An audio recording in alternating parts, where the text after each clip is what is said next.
महाप्रलय की दशा में जैसे हम लोग कोई बूंद यदि सागर में डाल दिया जाए तो वो बूंद का अस्तित्व खत्म हो जाता है, उसका अपने उपादान कारण में ही विलीन होने पर वही अस्तित्व होता है जिसमें से वो निकला रहता है।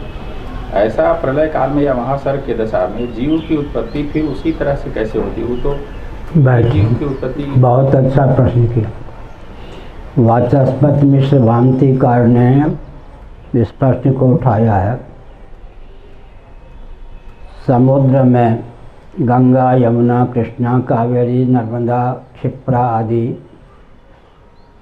हजारों नदियां साक्षात या परंपरा से विलीन हैं। हमारे आपके वश की बात नहीं कि हम वर्गीकरण कर सकें कि समुद्र में इतना अंश नर्मदा का, इतना क्षिप्रा का है, इतना मुख का है।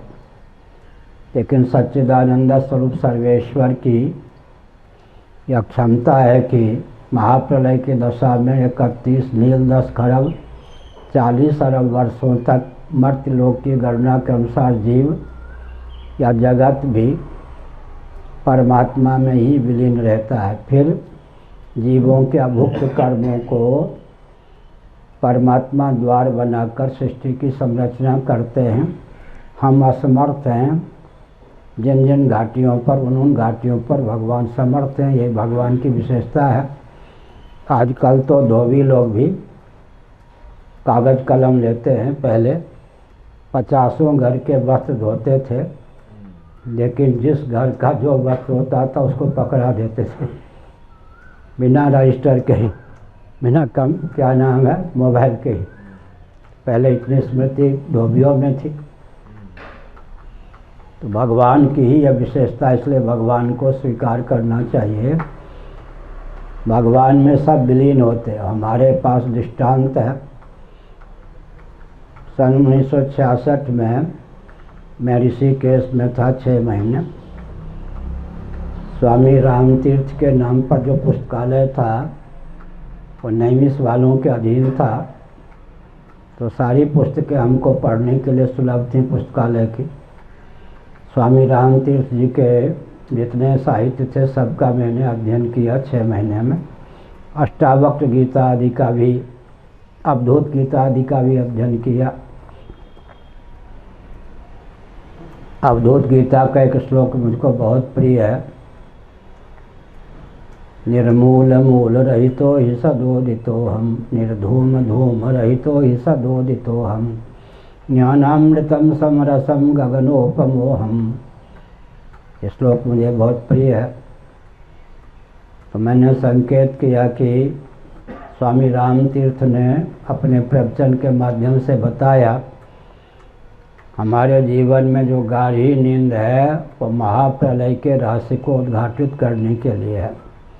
स्वप्नावस्था है सृष्टि की संरचना के रहस्य को द्योतित करने के लिए है। जागर अवस्था है सृष्टि की स्थिति को द्योतित करने के लिए प्राप्त है।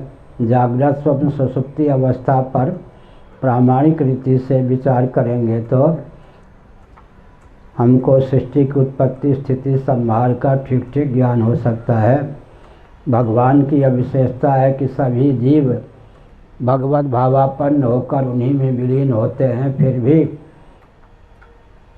जिस जीव के जो शुभाशुभ कर्म होते हैं उसको द्वार बनाकर भगवान उन्हें अपने से पृथक कर देते हैं। जैसे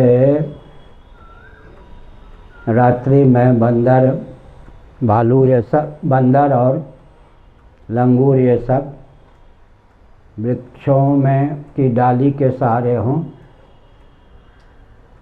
नीचे एक शेर आ जाए प्रातःकाल दहाड़ता हुआ, वे सब पके हुए आम के समान टपक पड़ते हैं नीचे। ऐसे ही जब भगवान महासर्ग के प्रारंभ में संकल्प करते हैं महाप्रलय के अव्यवहित पूर्वक क्षण पर्यंत जो जीव केवल मोक्ष नहीं प्राप्त कर सके वे सब अपने अभुक्त शुभाशुभ कर्मों के फलस्वरूप